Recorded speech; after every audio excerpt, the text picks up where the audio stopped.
Famous value investor Benjamin Graham said to buy your straw hats in the winter.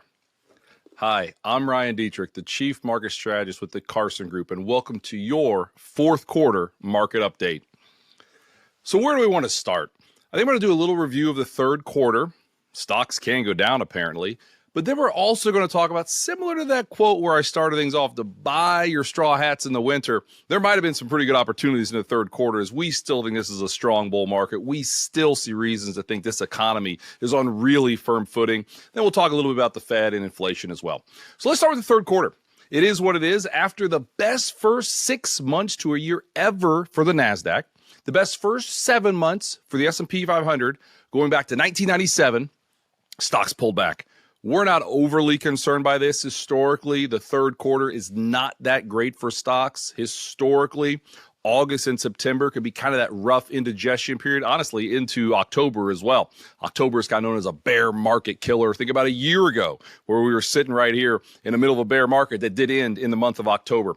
So we knew some of these things. We weren't overly surprised. I mean, one of the reasons we've been so optimistic about this year from an investments point of view is so many people doubted. Funny thing happened in the middle around summertime. Some of these long-term bears started to get a little more optimistic, saying, we're sorry. Now we're bullish. The contrarian in me said, oh my, wouldn't it be something if stocks started to have volatility and pullback? And that is exactly what we saw in the third quarter. So that's where we were. Now, the story really of the third quarter, along with stocks finally pulling back, was yields, right? Yields continue to move higher. 30-year yields hitting the highest levels we've seen in decades. 10-year yield doing similar, I think highest since 2007. The big question is why? Why are yields going so high? And what did that do, right? Let's hit rewind for a second. Remember, if yields go up, bond prices go down. They're inversely related. So bonds had a really rough go of things the last couple of months as yields have continued to move higher. Our case is it's sometimes the simplest answer is probably the best answer. It's the economy. The economy continues to be really strong. That is why, in our opinion, yields continue to move higher. Now, we do think yields are probably near a pretty significant peak here fairly soon. But the realization, let's talk about the economy for a minute. The realization that there's no recession coming. There hadn't been a recession coming the whole time. We've been talking about that. Just look at the consumer, right? The consumer. Those of you listen to this, the consumer makes up about 70% of GDP. That's our economy, how our economy is doing. If the consumer is strong, they're going to continue to spend. We have seen a strong consumer this whole time. Just the last 3 months, consumption has run at an annualized 7%. That's really strong. That's probably going to come back to earth, don't get me wrong. But that is a good thing. Our economy keeps creating 200,000 to 300,000 jobs every single month.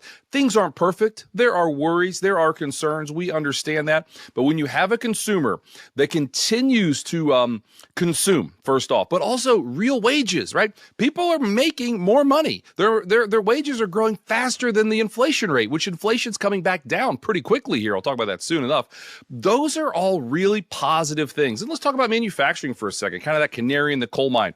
A lot of soft data, meaning surveys on manufacturing, have continued to say, things aren't great. Maybe there's a recession. But then you look at the hard data. Probably don't realize this. Real construction, if you look at manufacturing, is at an all-time high. Construction's at an all-time high. If you look at different things, durable goods orders, some of these other hard data pieces on the manufacturing side of things, manufacturing is really coming back. That, again, is kind of a leading indicator for our economy and a reason we think, 2-3 quarters from now, we could continue to have a really strong economy led by manufacturing and the consumer. Full disclosure, housing, obviously with yields going higher, it's kind of upset the apple cart in housing, got some issues there for sure. And it's not perfect, like we said, but we still don't see recession. We still see a really strong economy. Let's talk about the Fed for a minute here. So the Fed and inflation, kind of put them together, if you will. So inflation is really coming back down. We continue to see things. Keep this real simple. Shelter makes up about 41% of core CPI. That is, again, that's consumer price index, how prices are doing. Keep it simple. Shelter is really coming back. That's been one of that stubborn parts of inflation the last couple of years. We're seeing this in the private data. Places like Zillow and Apartment List, rent prices have come way down. That's going to work its way into the government's data. Those are positives. Again, the supply chain concerns we had a year or two ago, those have really opened up. There's lots of positives that say, you know what? Inflation is coming back down. And what does that mean? What does it all mean for the investors listening? It means the Fed didn't have to hike rates anymore. The Fed had an extremely aggressive rate hiking schedule the last year and a half, give or take. We think think the Fed is done hiking. Now, you're going to hear some of that on TV. Are they or aren't they? We think they are. And to be honest, as we head out into next year, maybe call it the second quarter next year, if the inflation rate continues to come back down like we think it can, we'd be optimistic the Fed potentially could start to cut rates sometime into next year. But we'll worry about that when we get there. Bottom line, if the Fed is done hiking, inflation keeps coming back down, the consumer is strong, manufacturing is strong, these are real positives for the stock market. Let's finish things up here with the stock market in the fourth quarter. Historically, fourth quarter stocks do really well. Historically, they don't do all that well in the third quarter. Oh, by the way, the first half of a pre-election year, historically, stocks do pretty well.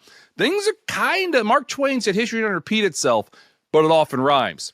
Things are kind of like that. So again, we're optimistic. We're going to see a pretty solid fourth quarter. Yes, stocks were down in the third quarter, but the S&P was still up 13% for the year, right? Your average fourth quarter gains about 4% for the S&P 500. We think we could have a little bit more than that. Here's one for you. When August and September are down at least 1%, like they just were, going back to 1950, happened 13 times.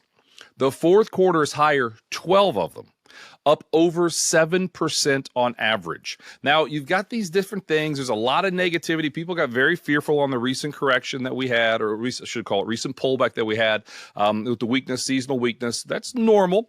What's going to spark us? What's going to get the seasonality and get prices to continue to go higher into the end of the year? We think it's earnings. This earnings season is going to come out right now as you're listening to this, and we think earnings are going to come in better than expected. Corporations are going to say the economy is still strong, the consumer is still strong. We've seen this the last couple of quarters. Earnings are coming better than expected. We think that could be the case once again. So let's put a bow on all of this. Really great year so far. Third quarter was rough. Optimistic this is still a bull market being led by a strong consumer, being led by the fact the economy continues to surprise to the upside. We think this bull market still has legs, and we're optimistic we're going to have a pretty good fourth quarter, maybe even a good start to next year, but we'll worry about that when we get there. With all of that, I'm honored to chat with everyone with the latest fourth quarter market update. And you know what? I'll see you in 2024. Take care.